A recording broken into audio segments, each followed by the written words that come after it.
امریکی اور اسرائیلی جارحیت کے جواب میں ایران کے مشرق وسطی میں صہیونی اور امریکی اہداف پر وار۔ سعودی عرب میں امریکی سفارت خانہ تباہ، آپریشن بادر صادق چہارم کی 13ویں لہر۔ بحرین کے علاقے شیخ عیسیٰ میں امریکی فضائی اڈے پر ڈرون اور بھاری بیلسٹک میزائل سے حملہ۔ دبئی میں بھی امریکی فوجی تنصیب پر حملہ، 100 سے زائد فوجی موجود تھے۔ اردن کا فضائی دفاع ایرانی میزائل روکنے میں ناکام، میزائل اردن کے فوجی اڈے سے ہی ٹکرا گیا۔ تہران میں لیڈرشپ کمپلیکس اور صدارتی بیورو پر اسرائیل کا 100 طیاروں سے حملہ، 250 بم گرائے۔ 4 روز میں کل 787 افراد شہید۔ میناب کی گرلز اسکول پر حملے میں شہید طالبات کی نماز جنازہ ادا، جنازے میں ہزاروں افراد کی شرکت۔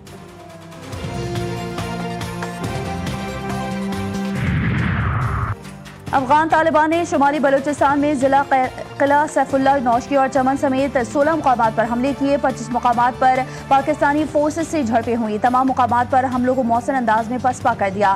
وزیر اطلاعات عطا اللہ تارڑ نے اپنے ایک بیان میں بتایا کہ افغان طالبان کے 27 جنگجو ہلاک اور متعدد زخمی ہوئے۔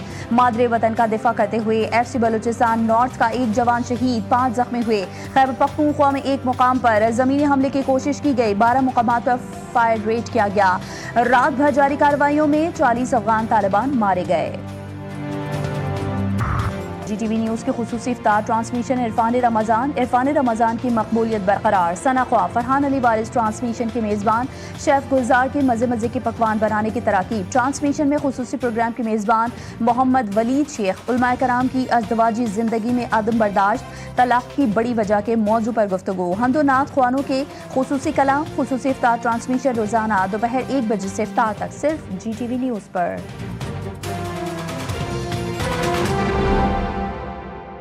امریکی صدر ٹرمپ کی ہٹ دھرمی برقرار، ایران میں بڑی کارروائی اور فوج بھیجنے کی دھمکی، کہا بڑا حملہ جلد ہوگا، ایران کا میزائل پروگرام ختم کرنا پہلی ترجیح ہے۔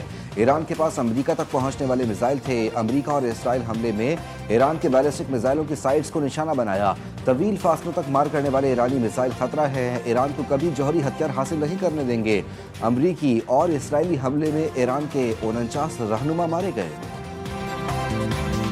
امریکہ نے اسرائیل کی حمایت میں ایران کے خلاف ایک منتخب جنگ شروع کر رکھی ہے اور اس کا مقصد ایران کے خلاف نہیں بلکہ اپنے اتحادی کے لیے کارروائی کرنا ہے۔ ایرانی وزیر خارجہ عباس عراقچی کا سخت بیان، مارکو روبیو کے بیان کا حوالہ دیتے ہوئے کہا کہ روبیو نے خود کو تسلیم کیا کہ واشنگٹن نے اسرائیل کے ارادوں کی بنیاد پر کارروائی کی اور اسے کبھی بھی ایران سے حقیقی خطرہ کوئی ثابت شدہ نہیں تھا۔ انہوں نے مزید کہا کہ دونوں امریکی اور ایرانی خون بہانے کی ذمہ داری اسرائیلی فرسٹ پر ہے، یعنی امریکہ کی وہ پالیسیاں اور حلقے جو اسرائیل کے مفادات کو سب سے پہلے رکھتے ہیں۔ ایران کبھی سرنڈر نہیں کرے گا، اپنی خود مختاری کا ہر صورت دفاع کریں گے، ایرانی مندوب کا اقوام متحدہ میں واضح پیغام، کہا ایران کا جوہری پروگرام پرامن مقاصد کے لیے ہے جو ٹیکنالوجی کا حصول جاری رہے گا، امریکہ اور اسرائیل کی جارحیت پر اقوام متحدہ خام۔ ایرانی سپریم لیڈر کو ہدف بنانے کا خفیہ منصوبہ، اسرائیل نے تہران کے ٹریفک کیمروں سے بھی رکی کی۔ برطانوی اخبار فائنینشل ٹائمز کی رپورٹ نے عالمی سطح پر کھلبلی مچا دی۔ رپورٹ کے مطابق اسرائیل نے تہران کے ٹریفک کیمروں کو کئی برس قبل ہی ہیک کر لیا تھا۔ کیمروں کی تصاویر خفیہ طریقے سے تل ابیب پہ موجود سرورز تک منتقل کی گئی۔ برطانوی اخبار کے مطابق اسرائیل تہران کے پاستو اسٹریٹ پر آنے جانے والے ہر شخص بالخصوص اعلیٰ حکام کے وفادار محافظوں اور ڈرائیور پر نظر رکھے ہوئے تھا۔ ایرانی سپریم لیڈر سید علی خامنائی کی شہادت پر ایران میں 40 روزہ سوگ، تہران اور دیگر شہروں میں ہر آنکھ اشکبار۔ عراق میں ہزاروں افراد نے شہادت ہماری میراث ہے کے نعرے لگائے، امریکہ میں بھی احتجاج جاری، ایران کے خلاف جنگ بند کرنے کا مطالبہ۔ ایران پر حملے کے بعد پاکستانی طلباء اور شہریوں کی باحفاظت وطن واپسی کا عمل جاری، حکومت پاکستان اور پاک فوج نے ایران سے 1 اور 2 مارچ تک مجموعی طور پر 183 طلباء کو تفتان کے سرحدی راستے کے ذریعے پاکستان منتقل کیا۔